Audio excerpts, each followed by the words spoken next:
Welcome to day 12 of our Pentecost prayer journey. This is day 12. We've been on this journey for almost 2 weeks. That's incredible. Today's scripture comes to us from Matthew chapter 17, verse 20.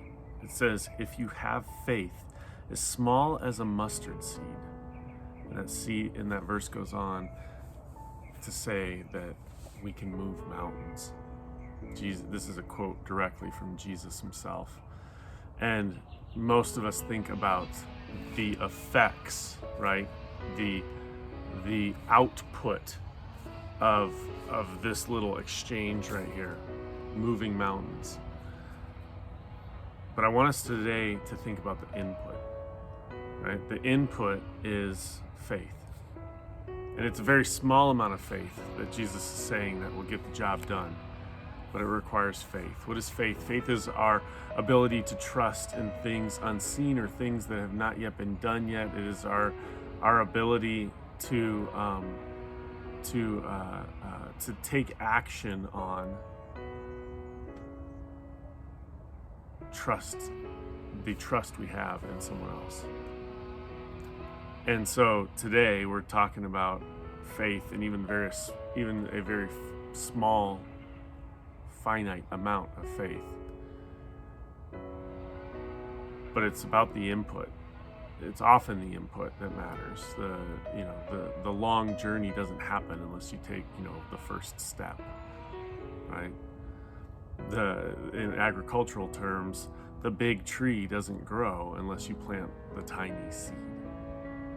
And then that seed needs to be watered and nurtured to grow into something big and beautiful that is unbelievable sometimes to think that it came from such a tiny seed. Even things like the giant sequoias of California come from a tiny seed, right? Large plants that produce tons of fruit, like these big orange trees right there behind me in my neighbor's yard, come from a small tiny seed.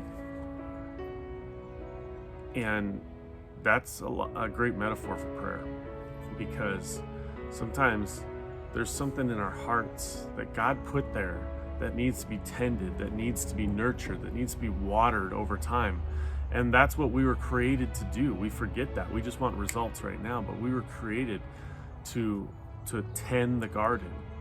At the beginning of the story, Genesis, God put Adam and Eve in a garden, and he built them to nurture that place and to tend that garden, to create order from the disorder beyond that garden. All of that was going to require planting and watering and pruning and nurturing of the garden. And so we were made for this.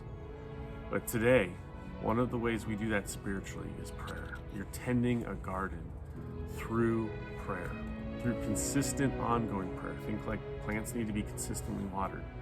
Gardens need to be consistently tended. You're planting a seed, but you're also praying over it over and over again, watering it and nurturing that prayer.